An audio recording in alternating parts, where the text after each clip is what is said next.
घरों के बाहर आ गए और जब उन्होंने प्रदर्शन करना शुरू किया तब ये ब्लास्टिंग बंद करी गई। ब्लास्टिंग बंद होते ही जिस तरीके से वो दरार एकदम दरदरा के बढ़ रही थी, वो कुछ हल्का हुआ, लेकिन वो धीरे धीरे अब बढ़ ही रहे हैं। मैं ये बताना चाहूंगी आपको कि हमें ये समझना पड़ेगा कि हिमालय रेंज है क्या। ये हमें उस बर्फीली हवा से भी बचाती है जो नॉर्थ पोल से रशिया के, चाइना के रास्ते से हम तक भी पहुंच सकती है। तो प्रधानमंत्री जी का ये कहना कि पहाड़ों को इसलिए काटा जा रहा है ताकि चीन से हम मुकाबला कर सके, this doesn't hold water at all, इसलिए क्योंकि वो जो पहाड़ है, जैसा कि पवन जी आपने बताया अभी, वो ऐसे हैं, जब आप उन्हें काट देंगे तो उनका ग्रेडियंट ऐसा हो जाएगा। समय समय पर सरकार के संज्ञान में ये कोशिश की कि ये बातें आए और उसके ऊपर ध्यान दिया जाए।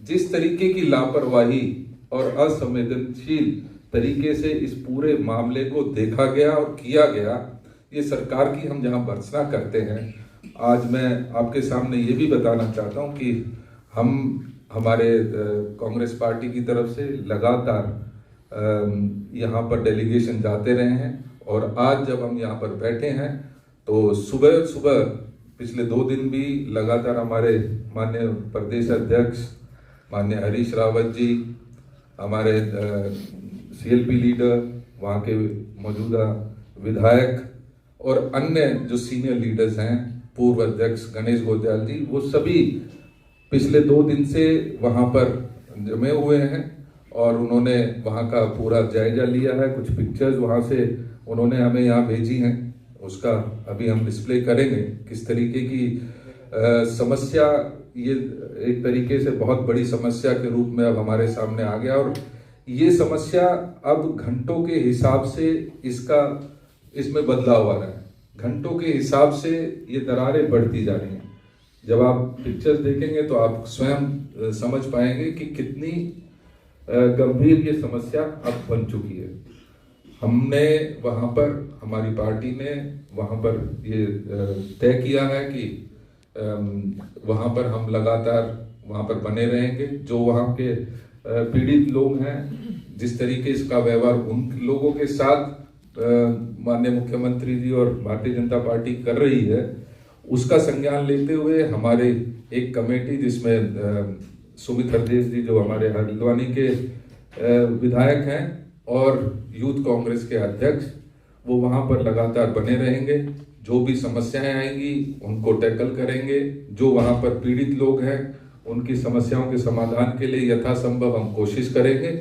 और इस दौरान हमारा एक सीनियर डेलीगेशन भाई करण जी के नेतृत्व में, यशपाल जी, हमारे हरीश रावत जी, प्रीतम सिंह जी, गणेश गोंदियाल जी, ये सभी कल मुख्यमंत्री से मिलेंगे, इससे अवगत कराएंगे और उसके पश्चात राज्यपाल महोदय से भी इस सारी बात का संज्ञान लेते हुए उनसे मुलाकात करेंगे और अपनी बात जो भी भाई पवन जी ने रखी, उन सभी पहलुओं पर हम मजबूती के साथ वहाँ के लोगों के साथ खड़े हैं।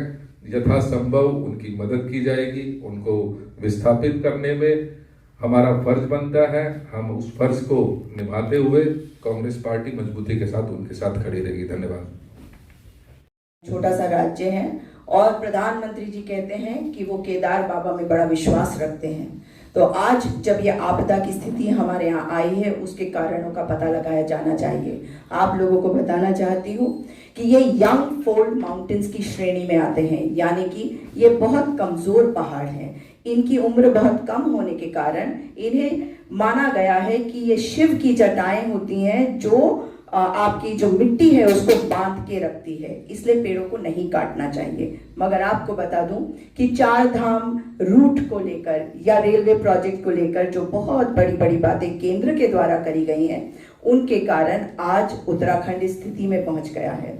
और अगर 4 धाम रूट में कोई गड़बड़ नहीं होती साथियों, तो आज 4 धाम रूट जो बद्रीनाथ तक जा रहा है, वहां पे हेलंग मारवाड़ी बाईपास में जो विस्फोटकों का इस्तेमाल किया गया है, उनको रोकने की मांग नहीं उठ रही होती। एक TBM यानी कि टनल बोरिंग मशीन NTPC के उस टनल में फंसी हुई है, जिसको निकालने के लिए इन्होंने 200 से 250 विस्फोट किए 3 जनवरी 2023 को। और जब ये विस्फोट होने शुरू हुए तो दरारें अचानक से आई। आपको बताना चाहती हूँ कि लोग घरों के बाहर आ गए और जब उन्होंने प्रदर्शन करना शुरू किया तब ये ब्लास्टिंग बंद करी गई। ब्लास्टिंग बंद होते ही जिस तरीके से वो दरार एकदम दरदरा के बढ़ रही थी, वो कुछ हल्का हुआ, लेकिन वो धीरे धीरे अब बढ़ ही रहे हैं। मैं ये बताना चाहूंगी आपको कि हमें ये समझना पड़ेगा कि हिमालय रेंज है क्या। ये हमें उस बर्फीली हवा से भी बचाती है जो नॉर्थ पोल से रशिया के, चाइना के रास्ते से हम तक भी पहुंच सकती है। तो प्रधानमंत्री जी का ये कहना कि पहाड़ों को इसलिए काटा जा रहा है ताकि चीन से हम मुकाबला कर सके, this doesn't hold water at all.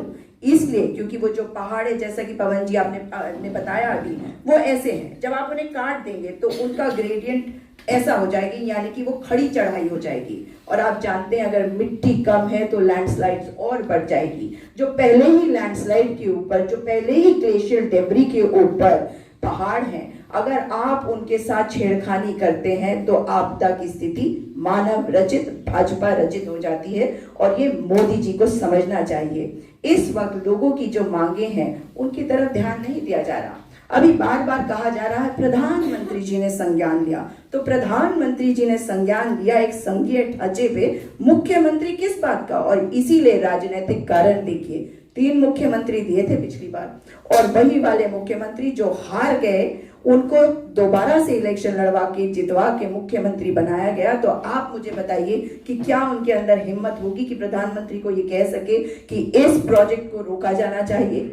हमारे उत्तराखंड के सारे पहाड़ों को काटा जा रहा है, केंद्र की सरकार काट रही है, राज्य की सरकार परमिशन दे रही है, हिल कटिंग के कई मैटर्स पेंडिंग है माननीय उच्च न्यायालय के समक्ष, नेशनल ग्रीन ट्राइब्यूनल के समक्ष। आपको बताना चाहती हूँ कि जिस जगह को भारत का पहला बायोस्फीयर, इको बायोस्फीयर डिक्लेयर किया था जयराम रमेश जी ने अपने पर्यावरण मंत्री होने के कार्यकाल के दौरान, वहां पर काट पीट कर जंगलों को नष्ट कर दिया जा रहा है। आप इस बात को अगर इस तौर पे समझेंगे कि जो जैव विविधता है उसकी हत्या हो रही है, मगर साथ में आज जोशीमठ के लोगों के साथ क्या हो रहा है, उनके साथ भी बहुत बड़ा अन्याय हो रहा है। अगर आप जोशीमठ जाते हैं तो आपको लगता है कि एक तरफ आप वैली ऑफ फ्लावर्स में जा रहे हैं, दूसरी तरफ आप बद्रीनाथ मंदिर की तरफ जा रहे हैं, मगर आज वहां का कल्प वृक्ष, 2500 साल पुराना कल्प वृक्ष, जिसके नीचे बैठकर आदि गुरु शंकराचार्य जी ने तप किया था, वो भी फट चुका है। तो केवल ज्योतिर्मठ नहीं, वो कल्प वृक्ष जो आपकी और मेरी धरोहर है वो भी फट रहा है। क्या इन्हें बचाने की जरूरत नहीं है?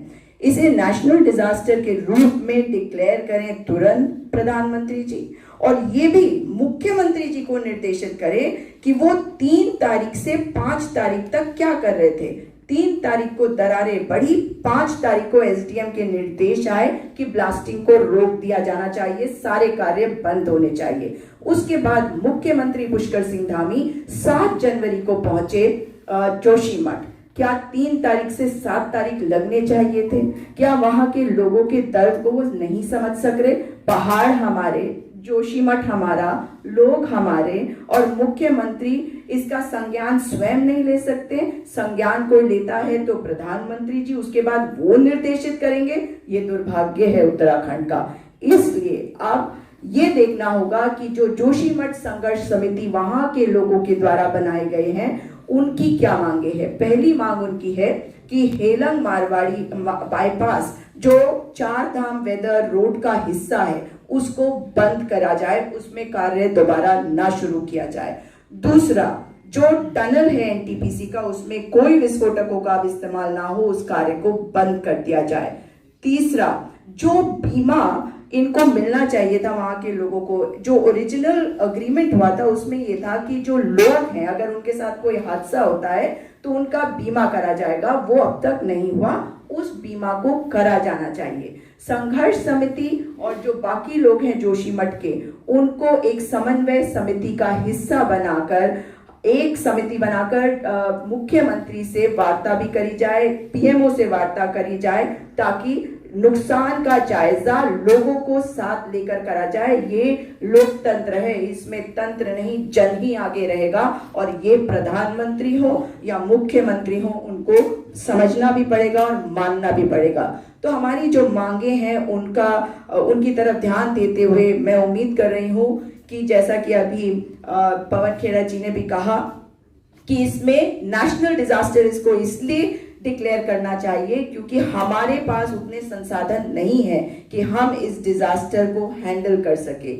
इसलिए आज हम सब भी आपके सामने हैं। आप लोगों की मदद के बिना जोशीमठ के लोगों की आवाज नहीं उठेगी। उनकी आवाज आप लोग आज उठा रहे हैं, उसके लिए भी मैं आपको धन्यवाद करने के लिए आज आई हूँ। धन्यवाद।